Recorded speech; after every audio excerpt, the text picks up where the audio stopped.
Apa saja yang dipilih oleh Bapak Prabowo? Kenapa kalian menghendaki Mas Gibran dimakzulkan? Jangan kalian pikir rakyat ini bodoh. Rakyat ini akan terbirit-birit melihat tentara mengancam. Jangan dianggap seperti itu. Dunia sudah berubah. Kami lebih takut jika negara ini dikuasai oleh kalian. Orang-orang yang semena-mena, zolim, diktator. Kami lebih takut itu. Makanya kami akan terus bersuara jika kalian terus mengancam.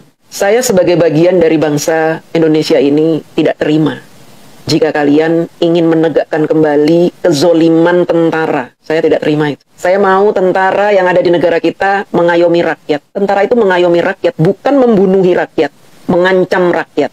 Bukan itu. Apakah Anda lupa dengan isi dari Sabta Marga sebagai tentara? Lupa isi Sumpah Prajurit? Apa perlu saya bacakan supaya Anda ingat kembali? Jangan suka mengancam. Kalian tidak bisa lagi menerapkan cara-cara gaya-gaya tentara tempo dulu. Tidak bisa, Pak. Coba tolong diingat-ingat isi Sabta Marga. Saya bacakan ya, supaya Bapak ingat kembali. Sabta Marga.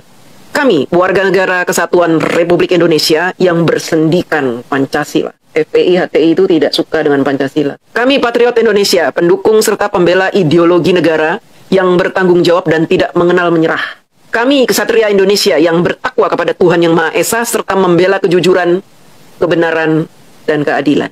Jujur, Pak, tapi Bapak selalu berbohong. Katanya Bapak mendukung setia Bapak Prabowo, tapi mendukung Anies Baswedan kemarin itu. Katanya Pak Jokowi mau kabur sebelum tanggal 20 Oktober. Ternyata tidak. Bapak berdusta, memprovokasi rakyat. Bapak juga berkata Pak Jokowi adalah satu-satunya presiden yang mendapatkan banyak caci maki di media sosial. Ya, media sosial kalian yang sebarkan. Buzzer-buzzer kalian memang sengaja membuat tagar-tagar kebencian terhadap Pak Jokowi. Tapi kalian juga harus berhitung dengan orang-orang yang mencintai Pak Jokowi dan membela beliau. Jumlahnya lebih banyak, Pak.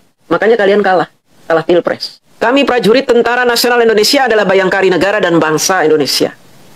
Kami prajurit Tentara Nasional Indonesia memegang teguh disiplin, patuh, dan taat kepada pimpinan, serta menjunjung tinggi sikap dan kehormatan prajurit.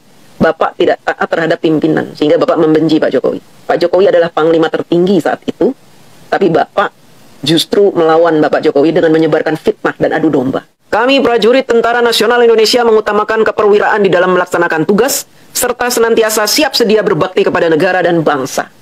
Bapak harus berbakti, siap sedia. Bukan membunuhi rakyat. Siap sedia berbakti kepada negara dan bangsa. Bangsa itu berarti seluruh rakyat. Bukan dibunuhi, Pak, rakyat.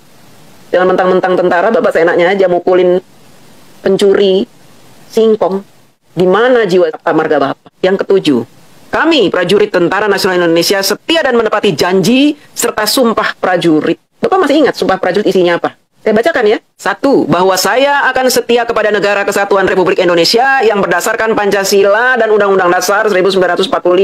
Tapi Bapak malah join terhadap ex-HTI, ex-FPI, yang jelas-jelas menentang Pancasila dan Undang-Undang 45. Mereka selalu mengatakan Pancasila haram, Undang-Undang 45 haram. Bendera merah putih haram. Pemimpinnya adalah togut. Bahwa saya akan tunduk kepada hukum dan memegang teguh disiplin keprajuritan. Bapak memegang teguh hukum. Hukum di negara kita ini Bapak harus taati. Sehingga terpilihnya Mas Gibran sebagai wapres itu berdasarkan hukum-hukum yang berlaku. Tidak boleh Bapak mengobrak-abrik hukum dengan seenaknya saja, memerintahkan DPR untuk memakzulkan wapres yang sudah dipilih dengan cara-cara hukum yang berlaku di negara kita. Bahwa saya akan taat kepada atasan dengan tidak membantah perintah atau putusan. Tapi Bapak sakit hati ketika dipecat dari tentara. Karena Bapak telah membunuh rakyat Indonesia.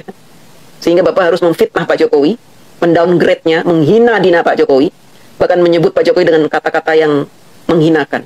Bahwa saya akan menjalankan segala kewajiban dengan penuh rasa tanggung jawab kepada tentara dan negara Republik Indonesia. Bahwa saya akan memegang segala rahasia tentara sekeras-kerasnya. Saya juga anak tentara, saya tahu. Dan saya setiap hari diajari Bapak saya membaca ini. Kamu anak tentara, kamu harus berjiwa seperti tentara. Hanya saja, saya dulu sering berdebat dengan Bapak saya. Gara-gara saya mengingat ini, Sabta Marga dan Sumpah Prajurit. Saya katakan begini kepada Bapak saya. Kalau Bapak memang taat terhadap Sabta Marga, kenapa para tentara itu bertindak semena-mena terhadap rakyat? Kemarin aku melihat para tentara menyeret-nyeret tukang becak di jalanan. Bapak saya marah saat itu. Kamu tahu apa anak kecil? Kamu tuh tugasnya cuma belajar. Nggak usah protes-protes. Ini adalah tugas tentara untuk menertibkan mereka yang bandel-bandel. Sudah sana kamu belajar. Saya dulu sering berdebat dengan Bapak saya karena sifat kritis saya. Semoga dengan dibacakannya Sabta Marga dan Sumpah Prajurit ini kembali teriset lagi jiwa korsa seorang Ruslan Buton. Mudah-mudahan nanti Bapak Ruslan Buton dapat menyadari bahwa Tuhan telah memilih Bapak pernah menjadi tentara nasional Republik Indonesia, orang yang sepatutnya bangga dengan pangkatnya, dengan jabatannya, dengan kedudukannya sebagai tentara nasional Republik Indonesia. Tapi justru sekarang Bapak sedang menorehkan hal-hal negatif tentang diri Bapak sendiri. Bapak mencoreng Sabta Marga, mencoreng Sumpah Prajurit dengan apa yang Bapak